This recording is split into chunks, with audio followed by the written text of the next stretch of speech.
Hey everyone, I'm just working on this drawing of Bag End right now, and I really like the perspective on this. It's like a really cool, like top-down view, but not like kind of like from the side view.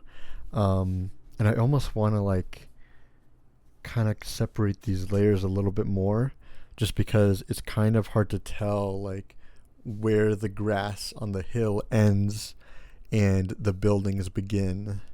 So I kind of want to do like a really dark outline, like on the edge here. I don't want to do too dark, but maybe let's test this out a little bit. I might end up ruining the drawing by doing this. I don't know. Um, I usually like to test these kinds of things out on like a smaller version of the drawing and not on the actual final image. But I gotta take the risk and hope it looks good by doing like a nice thick like outline like that. I think that kind of works. Maybe if I like follow the contour a little bit more of like the leaves on the hill here going up. Just because it's kind of hard to tell where, like I said, like where that grass begins and the actual interior of the building starts. So it's good to have that like clearly defined dividing line. And I think that that does apply to more than just like doing a drawing like this where that kind of dividing line is very important.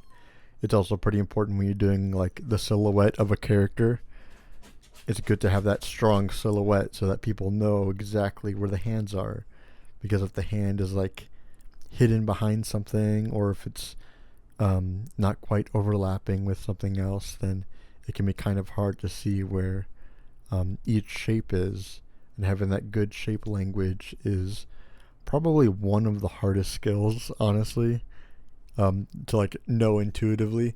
But I think that actually I think that kind of works from like a distance, especially. Like if you pull back, like it's easier to see. Like okay, like yeah, that's where the hill ends, and then you got the interior. So I think that actually does work. And I might end up making that line a little bit thicker in the end, but at least for now, I think it's a good start just to have that border there. But yeah, I'm just slowly making my way through this.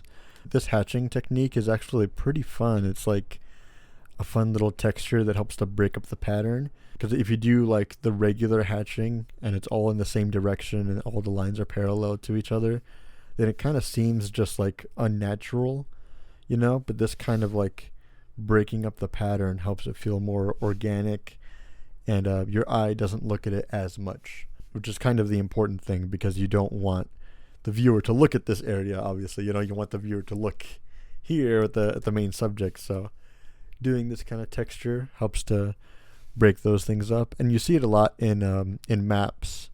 I've seen in lots of drawings of maps they'll do this at the edges. So I think that's just like a really good technique in general to use, and not just for map making. I'm also like really enjoying doing all the furniture, but it is kind of tricky because you don't have a good reference for where the objects are placed, so you like always have to have the perspective in the back of your mind. It really doesn't help that like all the rooms and hallways are tilted at different angles, so you have to constantly be like thinking about, okay, I'm in the parlor room and the parlor room is at this specific angle. So it really forces you to like keep track of where the perspective is in your mind.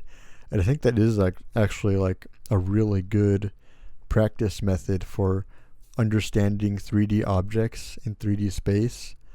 Like I'd highly recommend like doing this exercise if you want to try it out and like get better at trying to understand those three-dimensional objects in space, because it really forces you to think about it the entire time. Like you can't relax, like you have to constantly be on edge just thinking about the perspective and the relationship between objects in 3D space. Like, how is this chair placed at an angle against this table here? Like what's the angle of this chair, and like where does it overlap, and where do all the objects touch? And that kind of gives you those anchor points to know exactly, like, to know exactly how they're placed relative to each other. And I think that's really only something you can get better at with practice, either doing stuff like this really helps, or just drawing objects from real life.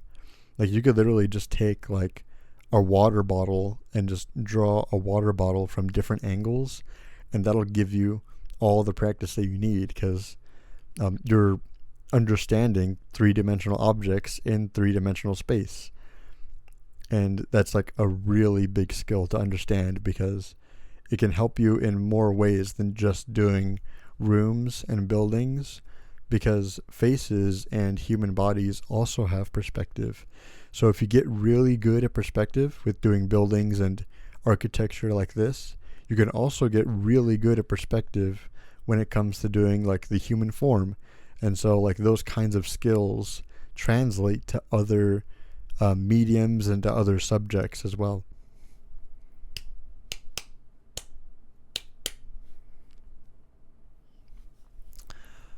It's also just testing out the audio. Hello, hello.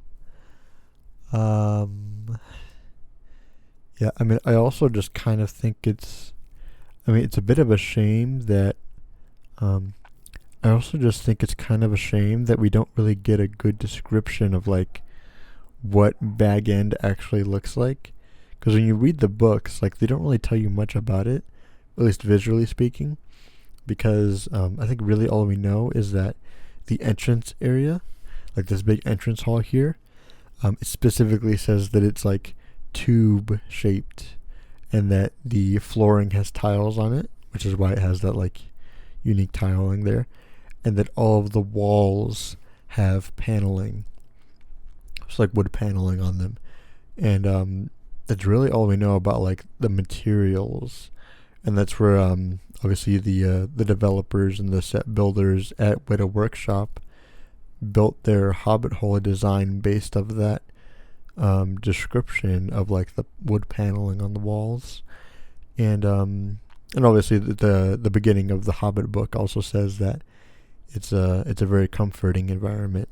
It's not a nasty, dirty hole filled with ends of worms and an oozing smell. Though you do have to obviously make some stuff up with the exact style and the architecture of it all. But I think the only other description that we really get is that the nicer rooms, so like the parlor here, the dinner area here, the kitchen, and the dining room over here, that those nicer rooms are towards the outside, and which is why they all get the nice round windows that are very iconic here. So like the nice rooms go on the outside, while the like storage rooms, so the pantry, all the food storage, the wine cellar, which gets a brief mention in the books, talking about Bilbo's cellar here in the Hobbit Hole. And in the Weta Workshop map of Bag End, they do include a smoking room. I think it goes back here, but I don't think that's mentioned in the books. But it does make sense, because the hobbits do enjoy smoking their tobacco.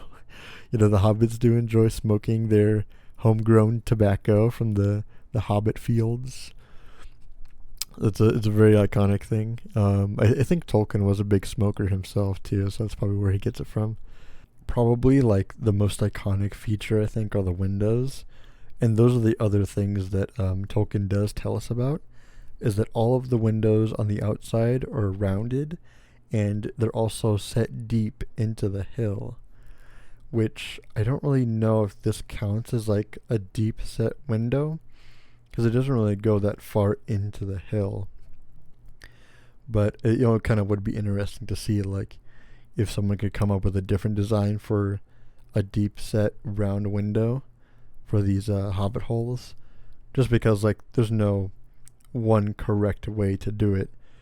I guess you can kind of look at some of Tolkien's original paintings that he did of the Shire. There aren't many of them. I know there's the big famous one of the hill, but so you can get a kind of a rough idea of what he was thinking. But I just love the design that Weta Workshop came up with the different kind of window sill designs, and it does give you that sense of like deep set windows. And actually, yeah, I think from the inside you can tell a little bit more that they go pretty far in. to the inside. And I was actually thinking about, for the longest time, building a hobbit hole window like this for my room, and just doing like a custom hobbit hole window, which would be pretty cool for like a bedroom window, just to like wake up to that every morning. I think that'd be a pretty cool like environment to work in, because I think the environment that you work in plays a huge role when it comes to how you feel about your illustrations and kind of your workflow. Because like if you're like in a very cold or very blue environment, you're gonna draw very differently from like someone who's in a grassy field on a warm summer day. It's like that kind of environment change actually changes the way that you draw. Being in control of your environment is a huge thing. It's kind of hard to understand intuitively sometimes, but I think for the most part, people know that the environment that you work in is pretty important. So I'm pretty much at the final stretch here. There really isn't too much more I want to add to it, because it is one of those things where I do think less is more, because you don't want to go overboard and add too much detail to the point where it's hard to tell what's going on. That's actually a pretty common problem that you'll see, that a lot of artists will run into, is they'll just go overboard with the detail. And I've done it myself before too, of course. But you really got to be careful with the amount of detail that you're cramming into a drawing, because it all kind of just blends together at some point. So I think I'm just gonna call it a day there, and say that this is a finished drawing. And I do actually like how it turned out. I think some of the smaller details could use a bit of work, but I think for the most part, I like how the perspective turned out. I think it all worked out pretty good, with things lining up. And of course, I kind of just eyeballed it for the most part. Like I'm not using any construction lines to make something like this, because the perspective doesn't have to be perfect, So there can always be those little flaws in there that make it personal to me. So I think I'm going to call it there. It's technically not finished because there is another room that goes here. I believe this is a guest bedroom. I think there's another hallway that goes back here, and the study room over here. But like, it's good enough, it's close enough. I might come back and finish everything and do all the other rooms too, but this is at least the main area for Bag End. And I like how it turned out, and I hope you guys enjoyed watching me draw at least this part of it. If you want to see more draw along videos kind of like this, just let me know. And if you have any recommendations for ideas of things that I could work on that are like this, I really enjoy doing like pen work like this with different thicknesses of line weight, and to show shape and form. But so I hope you enjoyed watching this, and I'll see you next time.